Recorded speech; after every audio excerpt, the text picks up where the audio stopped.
이 자존감은 자신을 존중하는 마음입니다. 그러니까 믿음의 자존감은 그 믿음을 부끄럽게 여기지 아니하고 믿음의 생활을 귀하게 여겨서 그것을 당당하게 감당하는 그러한 마음이라 할 수 있겠습니다. 이러한 마음으로 산 사람을 성경에서 뽑아보라면 요셉을 뽑을 수 있겠습니다. 요셉은 생활하면서 형들과 함께 있었지만 형들에 의해 팔려갔습니다. 그러니까 마음에 얼마나 절망감과 배신감이 있겠습니까? 밤에 누우면 내가 이렇게 가치 없는 사람인가 자존감이 무너져 내렸을 법도 한데, 그가 애굽의 보디발 장군의 주위에 팔려갔는데 그때에도 허드렛이라는 종으로 사는데 그는 거기에서 낮은 자존감이 아닌 도리어 하나님이 그 가운데도 함께 하신다는 믿음의 자존감으로 그 종살이를 이겨낼 수 있었던 거죠. 그리고 그와 같이 하나님과 함께 하다 보니 억울한 누명을 썼음에도 감옥에서도 인정받는 사람으로 그는 낮은 자가 아니라 도리어 낮은 곳에서 항상 높은 자로서 존재할 수 있었던 것입니다. 바로 하나님을 예배하고 사모하는 일들을 당당하게 나타내는 이 높은 자존감이 그의 삶을 끝까지 믿음의 결단으로 이끌어가게 한 비결인 것입니다. 오늘 본문의 이 에베소 교회, 바로 이 교회도 자존감이 높은 교회였습니다. 바로 15절 말씀의 사도 바울은 주 예수 안에서 너희 믿음과 모든 성도를 향한 사랑을 나도 듣는다라고 기록합니다. 그들의 신앙생활이 믿음과 사랑으로서 이방 세계에 떳떳하게 드러나지고 있다는 사실이죠. 믿음과 사랑, 이 믿음의 본질을 부끄럽게 여겼더라면 그들은 신앙생활을 뒤로 하고서 세상과 동일한 삶을 살았을 터인데, 에베소 교회 성도들은 그 어려운 상황 속에서도 이와 같이 믿음의 자존감 높은 믿음의 행위들을 나타내 보일 수 있었습니다. 그런데 당시 상황을 살펴보면 그것이 쉬운 일이 아니었습니다. 로마 제국의 압제하에서 나 예수 믿는 사람입니다 라고 하는 순간 잡혀가고 옥에 잡히고 죽음을 면치 못하는 그런 어려움 가운데에서도 그들이 이와 같이 믿음의 행위들을 부끄럽지 않은 높은 자존감으로 행할 수 있었던 것은 우리 할렐루야 찬양대가 찬양한 것처럼 바로 예수의 공로, 예수의 은혜가 그들 안에 깊이 자리 잡고 있었기 때문입니다. 그런데 이런 핍박이 계속되고 반복되고 끊이지 않는다면 어떻게 되겠습니까? 처음 그렇게 굳센 믿음의 자존감도 점점 낮아지게 되어 있죠. 한 번, 두 번, 세 번, 네 번 계속하면 내 신앙생활이 옳은 것인가? 다른 사람이 다 그렇게 하지 말라는데 내가 제대로 신앙생활하고 있는가? 의기소침하고 주저할 수 있게 될 수 있다는 것입니다. 로마 제국 헬레니즘의 문화 속에서 그들이 믿음의 경주를 하고 이와 같이 믿음의 영향력을 나타내는 이 일들에는 비결이 있었는데, 오늘 우리 시대 우리 교회 성도들도 올 한 해 갑작스럽게 만난 이러한 상황과 또 어려움에 직면해 있습니다. 또 계속되는 교회의 규제들이 문자 메시지로 계속 오는 순간 우리 마음의 부담감이 계속되지 않습니까? 그러면 이거 내가 신앙생활 잘못하고 있는 거 아닌가? 이거 그냥 좀 멈춰야 되는 거 아닌가? 이러한 부담감에 의기소침해지고 신앙생활이 어느새 뒤로 물러가도 별로 이상하지 않은 이러한 믿음의 연약함들이 나타나게 되는 것입니다. 믿음 생활하는 것이 결코 잘못하거나 부끄러운 일이 아님에도 불구하고 수동적이 돼요. 그래서 교회 가고 신앙생활하는데 주변 사람들의 눈치를 볼 만큼 자존감이 낮아져요. 그래서 사도 바울은 에베소 성도들이 가지는 이 믿음과 사랑의 영적 가치가 얼마나 귀하고 자랑스럽고 자존감을 높이는 것인지를 세 가지로 살펴보고 있는데, 바로 오늘 우리 시대에 우리가 예수 믿고 예배하는 일들이 얼마나 존귀하고 또 가치 있는 일인지를 확인하며 우리의 믿음의 자존감을 회복해가는 귀한 은혜의 시간이 되고자 합니다. 먼저 믿음의 자존감은 이러한 믿음의 생활을 통해 회복될 수 있는데, 첫 번째, 조금 길지만 천천히 같이 읽어보겠습니다. 하나님 나라를 위해 우리를 귀하게 부르셨음을 알고 믿음 생활해야 합니다. 아멘. 하나님 나라를 위하여 우리를 귀하게 부르신 사람들이라는데 자부심을 가지실 수 있기를 바랍니다. 그러면 하나님께서 우리를 왜 부르셨습니까? 오늘 본문 앞단락에 6절, 12, 14절에 하나님을 우리를 부르신 목적이 나타나 있는데 노란색 부분들만 한번 6절에 같이 읽어보겠습니다. 그의 은혜의 영광을 찬송하게 하려는 것이라. 12절입니다. 그의 영광에 찬송이 되게 하려 하심이라. 14절입니다. 그의 영광을 찬송하게 하려 하심이라. 아멘. 바로 이 땅에 있는 사람들 중에 우리를 부르셔서 하나님의 영광을 드러내는 이 사명을 주셨고, 또 하나님을 찬송하는 백성으로서 곧 예배하는 공동체로 우리를 부르셨다는 것입니다. 하나님은 하나님 나라를 세워가는 일들에 바로 우리들을 그 일꾼이요 사명자로 부르신 것입니다. 이 땅에 아무리 가치 있는 것들을 다 쌓아 놓아도 하나님 나라, 그 천국의 일에 비하여 가치 있는 것은 아무것도 없습니다. 바로 이 땅에서도 우리가 알듯 하나님 나라의 일들이 가장 가치 있고 우월한 것을 우리는 알고 있습니다. 우리나라를 대표하여서 앞서 나아가는 사람들을, 또 앞서 운동하여 대표로 나아가는 사람들을 내자로 국가대표, 국대라고 부릅니다. 아무나 이 태국 마크를 달아주지는 않죠. 자격이 있어야 되고 사명감이 있어야 되고 나라를 위해 애국하는 마음이 있을 때 달아주게 되는데, 바로 이 하나님 나라를 누구에게 맡기신 것입니까? 바로 저희들로 보면 연약한데 우리에게 맡겨 주셨다는 사실입니다. 곧 하나님 나라의 국가대표급 그 이름을 성도라 칭하여 우리로 하여금 이 세상에서도 어두운 시대의 성도의 영향력이 있는 그 믿음의 삶을 살 수 있도록 우리를 부르셨다는 이 일들이 얼마나 귀한 일인 것입니까?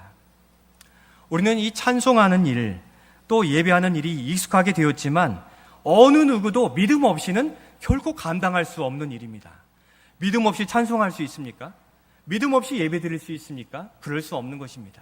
우리를 만나주시고 새롭게 하신 그 사람, 바로 성도라 칭함받는 하나님 나라의 국대급 성도들만이 이 예배를 지켜갈 수 있는 능력과 자격이 주어지게 되는데, 더욱이 요즘 같은 때 우리는 이렇게 예배하고 찬송하는 일이 결코 쉬운 일이 아닌 것을 다시 새삼 느끼는 시대가 되고 있습니다.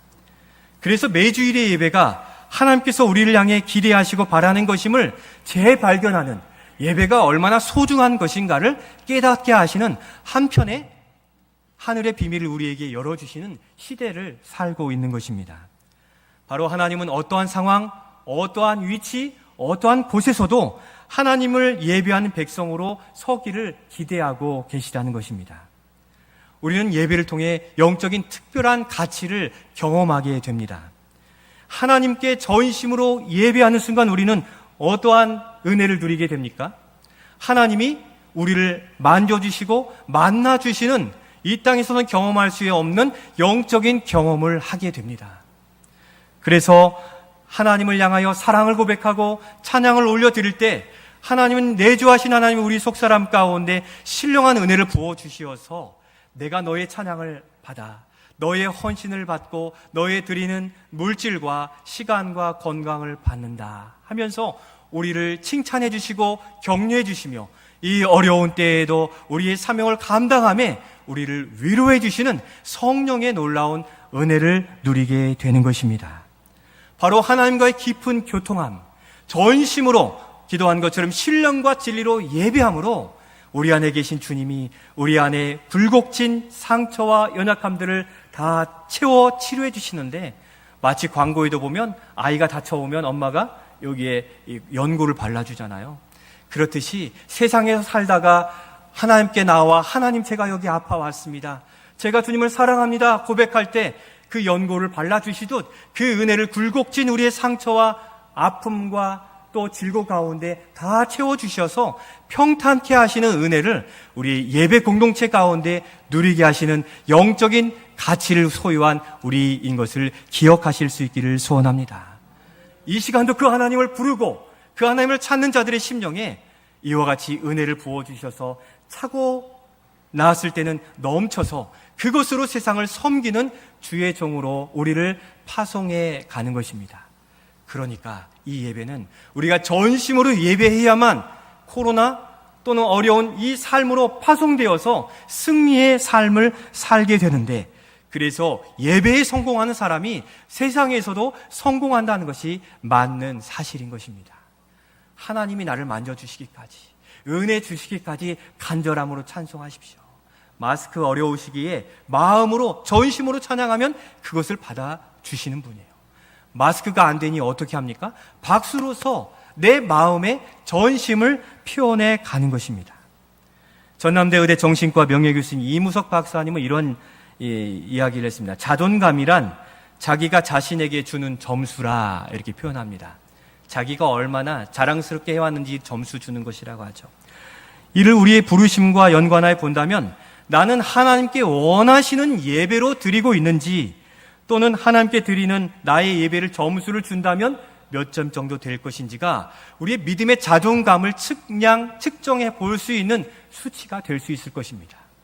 여러분들은 지금 하나님께 드리는 예배를 하나님 받으실 만한 그 점수로 환산한다면 어떻게 100점으로 하나님께 준비하여 드리고 계십니까? 나의 찬송, 나의 헌신, 나의 재물, 이 모든 것을 주님께 드리는 만큼 우리는 하나님과 교제할 수 있는 것입니다. 꼭 기억해야 할 것은 예배 앞에 선 이 인도자가 여러분들을 하나님끼리 인도해내는 것이 아니라, 저는 하나님의 말씀과 또 예배의 이 순서를 따라 하나님께 여러분들을 주목하게 하는 순서자에 불과하고, 여기 서신 예수 그리스도를 주목하여 여러분들이 전심으로 온 마음을 다해 그 말씀을 경청하며 나에게 주시는 바 책망하심에는 눈물로 회개하고, 격려해 주시면 위로의 감사로 아멘으로 반응하며 우리의 삶을 새롭게 해가는, 이것이 온전한 예배가 되는 것입니다. 그러니 예배 전에 찬양으로 이미 시작한 그 예배 가운데 여러분이 함께 하셔서 박수하시며 우리 자신을 전부 드리면 여러분들은 우리 그 안에 있는 모든 일들의 은혜로 채워지는 놀라운 은혜를 누리게 되는 것입니다. 우리의 믿음의 자존감은 바로 하나님과 우리 사이의 관계만큼 높아질 수 있는 것입니다. 어떤 분들은 귀가 잘 안 들리시는 분이 많이 계세요. 그러니까 내가 잘 들리는 곳을 찾아요. 이렇게 찾으시면서. 그래도 안 들리시면 들리는 만큼 아멘 하시고 박수로서 찬양을 하시는 모습을 보는데, 하나님이 그것을 기뻐하시는 거죠. 내가 할 수 있는 최선의 것을 찾아서 하나님께 드리고자 하는 마음인 것입니다. 어떤 분은 가족의 건강에 어려움이 있어서 불편함이 있지만 그럼에도 하나님이 치료해 주실 것을 믿음 안에 눈물을 안고 하나님을 예배하는 이들도 있습니다. 찬양하는데 힘이 없어 온전히 하지 못함을 부끄럽게 여기는 분들도 계십니다. 그래서 목사님, 저는 약해요. 힘이 없어서 찬양하기 어려워. 일어나기 어려워요. 괜찮습니다. 목소리가 커서가 아니라 꼭 일어나서만이 아니라 우리의 온 마음과 정성을 다한 그 예배 가운데 하나님은 역사하시고, 그렇게 하나님을 찬양하는 자로서 부르신 사명을 그렇게 감당할 때 하나님은 우리를 어루만져 주시고 잘했다 칭찬하시며, 예배 가운데 우리의 믿음의 자존감은 높아져서 우리의 마주하는 삶의 문제를 다 해결해 갈 수 있는 줄로 믿습니다. 우리의 있는 모습 그대로 받으시는 주님께 온전한 예배, 진정한 예배를 드리시는 우리 모두가 되시기를 소원합니다. 두 번째로 믿음의 자존감은 이러한 믿음의 생활을 통해서 더욱 가지게 되는데, 두 번째 같이 읽겠습니다. 우리가 누릴 기업의 풍성함을 바라보며 믿음 생활해야 합니다. 우리 18절과 19절 일부분을 같이 읽겠습니다. 너희 마음의 눈을 밝히사 성도 안에서 그 기업의 영광의 풍성함이 무엇이며 너희로 알게 하시기를 구하노라. 아멘. 우리가 누릴 기업, 그 유업, 그 영광이 너무도 부유하고 풍성하다는 것입니다. 우리는 세상을 자꾸 바라보아서 이 세상의 사람들이 가진 그 부와 명예가 나에게도 있으면 하는 이 일들을 소망하는데, 사실 사도 바울은 지금 뭐라고 합니까? 너희의 눈을 밝히사 너희로 알게 하시기를 구한다라고 합니다. 그것은 우리가 세상에 살다 보니 세상의 가치를 더 귀한 가치로 여겨서 우리가 이미 소유한 누릴 영광과 기업, 유산을 만끽하지 못하고 자꾸 세상을 바라보며 살아가는 일들에 눈을 떠서 우리가 소유한 영적인 유산을 바라보고 확인해 보라라고 말씀해 주고 있습니다. 실제 우리가 소유한 하나님의 은혜는 세상의 것과 비교할 수 없는 것인데 세상을 부러워할 것이 아니라는 것입니다. 어떤 분들은 이 로또 복권을 매주일 사신대요.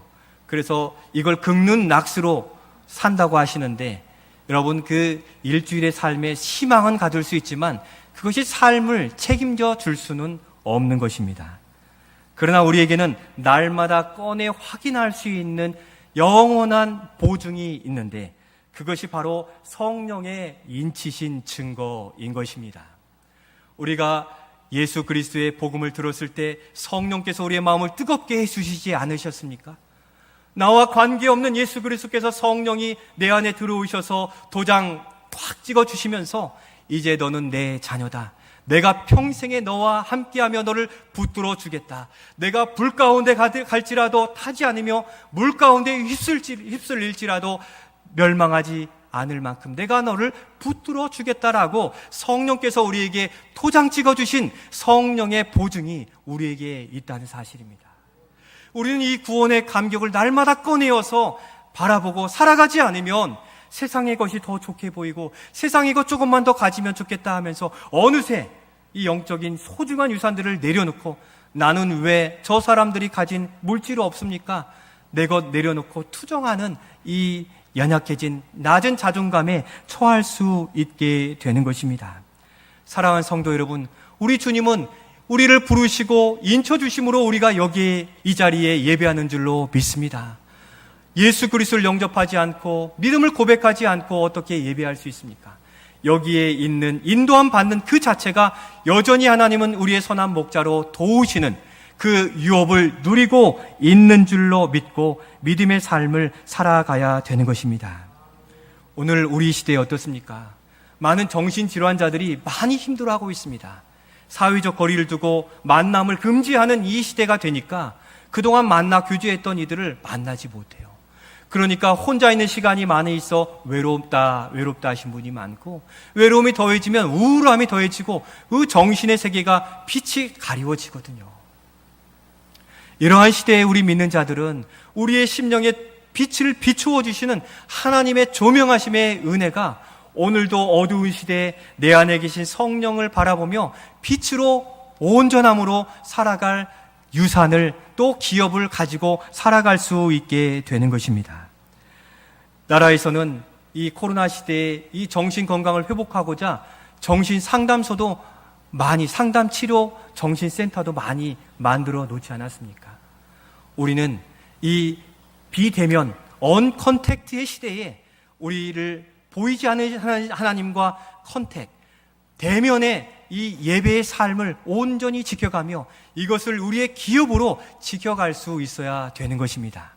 세상 사람들은 언컨택, 비대면의 시대에 멀어져서 점점 외로울 수 있으나 우리는 이 예배 가운데 보이지 않으시는 영이신 하나님을 컨택, 성령으로 만나게 하시는 놀라운 유산을 부여받았기에 성령을 의지하여서 주님과 날마다 컨택하시는, 보이지 않으시나 내 안에서 계시는 주님과 교제하고 기도와 말씀 가운데 더 은혜를 누려가시는 이 어려운 시대에 참된 행복을 누려가는 우리 모두가 되실 수 있기를 소원합니다. 바로 그 구원의 은혜, 성령의 충만함, 구원의 확신을 꺼내어서 날마다 확신을 가지고 살아가는 자, 그 날마다 성실하신 하나님이 날마다 승리하게 해 주실 줄로 믿습니다. 지난주에 병원에 계신 어느 분을 이렇게 전화 드렸습니다. 그랬더니 벌써 작년 가을에 계셨으니까 지금까지 허리에 힘이 회복되지 않아서 일어날 수조차 없다고 하세요. 그런데 목소리는 그 대장부예요. 목소리는 얼마나 확신이 있고 기쁨이 있는지, 그가 목사님 일어나기 정말 어려워요. 재활치료의 시간이 있지만 이 일들이 왜 이렇게 더딘지 모르겠습니다. 그러다 보니 손과 발에 살이 다 빠졌는데 얼굴은 괜찮네요. 얼굴은 괜찮아요. 이렇게 하시면서 그래도 괜찮습니다. 저는 젊은 날 하나님께 주신 은혜를 얼마나 많이 누렸는지 모릅니다. 앞으로 돌아갈 본향이 있기 때문에 그러한 고백이 가능한 줄로 믿습니다. 무엇보다 평생의 삶에 역사하신 그 하나님의 성령의 인치심이 오늘도 역사하시기에 그와 같이 고백하는 그 고백을 통해 오늘은 불편하고 힘이 들고 아직 내 몸이 마음대로 움직여지지 않아도 내 옆에 계신 주님 때문에 그 주님을 자꾸 바라보니 그 삶을 견디어낼 수 있다 고백하심이 전화를 드린 저도 오히려 도전을 받으며 내 안에 계신 주님이 지금 나를 어떻게 돌보고 계시는가 돌아보게 되었습니다. 사랑하는 성도 여러분, 하나님께서 우리 안에 거하시는 그 날부터 지금까지 변함없이 우리를 도우시고 함께 하시는 줄로 믿습니다. 그분이 바라본 안목이 정답입니다. 우리의 삶만 보면 절망인데 내 안에 계신 주님이 우리의 앞날을 이끌어 가심에 대한 확고한 그 믿음이 바로 믿음의 자존감을 높여주는 성령의 인치심과 교통하심이 바로 우리의 자존감을 높이는 비결이 되는 것입니다. 성도 여러분, 하나님을 얼마나 뜨겁게 사랑하는지가 믿음의 자존감을 결정합니다. 오늘 에베소 교회 믿음과 사랑으로 소문났는데 나중에 어떻게 되었습니까? 요한계시록 2장 4절에 보면 그들이 책망받아요. 왜 그렇습니까? 우리 말씀을 같이 화면을 보고 같이 읽겠습니다. 시작. 그러나 너에게 책망할 것이 있나니 너의 처음 사랑을 버렸느니라. 아멘. 에베소 교회에 하시는 말씀이에요. 그렇게 뜨거운 사랑이었으나 식어버리니까 자존감이 떨어지니까 이 세상에 당당하게 설 수 없는 것입니다. 우리도 하나님을 사랑하는 믿음을 뜨겁게 고백하고 뜨겁게 신앙생활하지 않으면 세상에 위축되고 뒤로 물러서게 되어 있습니다. 문자 한번 받으면 주춤해서 오늘은 집에 있을까? 자꾸 그런 마음이 들게 되는 거예요. 하나님 앞에 뜨거운 사랑을 고백하시고 찬양과 기도와 말씀 가운데 우리의 믿음의 자존감을 높여 가실 수 있기를 소원합니다. 그러면서 어디서 떨어졌는지 생각하고 회개하여 처음 행위를 가지라라고 우리에게 권면해 주십니다. 우리 안에 계신 성령님은 결코 떠나지 않으십니다. 내주하신 그 주님을 더욱 의지하셔서 성령 하나님 더욱 뜨거운 믿음으로 오늘의 삶을 살아갈 수 있도록 저를 붙들어 달라고 기도하셔서 우리의 영원한 기업으로 허락하신 이 성령을 의지하여 담대한 믿음으로 살아가시는 우리가 될 수 있기를 소원합니다. 마지막으로 세 번째 같이 읽겠습니다. 우리에게 베푸신 능력의 위대함을 알고 믿음 생활해야 합니다. 아멘. 우리에게 베푸신 능력의 지극히 크심. 우리 19절 말씀을 같이 읽겠습니다. 그의 힘의 위력으로 역사하심을 따라 믿는 우리에게 베푸신 능력의 지극히 크심이 어떠한 것을 너희로 알게 하시기를 구하노라. 아멘. 노란색으로 있는 바로 그 말씀. 우리에게 베푸신 능력의 크심이 어떠한지를 알고 살아갈 때 우리는 당당하게 살아갈 수 있습니다. 이미 그 크신 능력을 우리는 경험하였고 그 크신 능력을 위임받은 사람들입니다. 바로 우리를 사랑하신 피언으로 아들 예수 그리스도의 십자가에 달려 죽으심으로 죄사함을 받은 우리는 아들 예수 그리스도를 죽으신 자 가운데 사흘 만에 살아나시는 부활의 증인으로서 부활을 경험한 사람들인 것입니다. 바로 예수 그리스도를 살리신 그 능력이 우리 안에 있다는 사실입니다. 죽음을 이기신 그 능력은 오늘 우리의 삶을 이기게 하는 능력이 되는 것입니다. 바로 에베소서 1장 22절 이후에 죽음에서 다시 살아나신 예수 그리스도께서 얼마나 위대한 능력을 가지셨는가를 말씀해 주시는데 만물이 발 아래 복종하며 만물을 통치하시는 다스림 가운데 보좌에 계시는데 바로 우리를 그와 같은 하나님 보좌 우편에 이끄셔서 이 세상을 다스리시는 능력으로 살게 하셨고 그 능력을 위임해 주셨다는 사실입니다. 베드로 그렇게 3번 부인한 그가 성령의 충만함을 받고서 능력의 삶을 나타내 보였습니다. 왜냐하면 그 위대한 복음의 능력이 우리의 손과 우리의 발과 입술을 통해 위임받았기 때문입니다.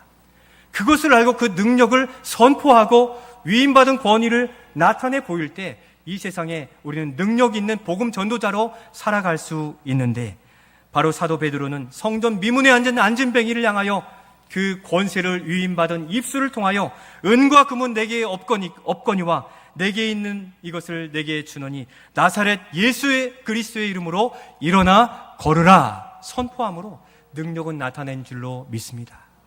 오늘 예수 그리스도의 이름을 자랑스럽게 여기며 믿음으로 선포하실 수 있기를 소원합니다. 우리의 이름으로는 아무런 능력이 없습니다. 그러나 예수의 이름을 덧입은 위임받은 우리의 손과 발은 능력 있게 나타나 이 어려운 시대에 손잡아주는 그 사람은 일어나게 될 것이고, 우리가 기도하는 그 영혼, 우리 주일학교 아이들, 연약한 사람들이 심령의 위로와 치료를 받으며 주님의 이름을 높여드리는 생명 구원의 역사를 우리가 감당하게 될 줄로 믿습니다. 그 고귀한 능력이 우리에게 있는데 왜 주저하십니까? 예수 그리스도의 이름으로 선포하시며 기도하시며 이 일들에 우리의 가족과 교회를 향하여 또 우리 전도회를 향하여서 이 일들을 나타내 보이실 수 있기를 소원합니다. 그 능력의 결과가 어디에 있습니까? 바로 여기, 우리가 그 능력의 증인들입니다. 이전에 많이 아팠고 힘들었으나 많이 회복되어 예배하고 있지 않습니까? 예전에는 돈을 주어도 예수 믿지 못하겠다고 하던 우리 자신이 그 성령의 인치심으로 예수 믿고 그 능력으로 여기에 있지 않습니까? 이제는 예수님 아니면 안 된다고 증언하는 증인들이 된 것입니다. 세상이 이해할 수 없는 이 놀라운 능력이 우리에게 베풀어져 있기에 세상의 능력이 아니라 하나님의 능력, 이 영적인 가치를 귀하게 여기며 살아가시는 우리 모두가 되시기를 소원합니다. 말씀을 마치려 합니다. 코로나 전염병으로 많이 위축되고 여러 도전에 의기소침하기 쉬운 시대입니다. 그럼에도 불구하고 가정에서, 직장에서 우리 모이는 예배로서 애쓰고 부단히 그 하나님을 예배하는 여러분들 수고가 많으십니다.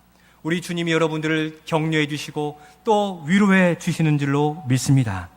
우리에게 허락하셔서 누리는 영적인 가치인 부르심과 또한 풍성한 유업과 그 능력을 꼭 붙들고 살아가시기를 바랍니다.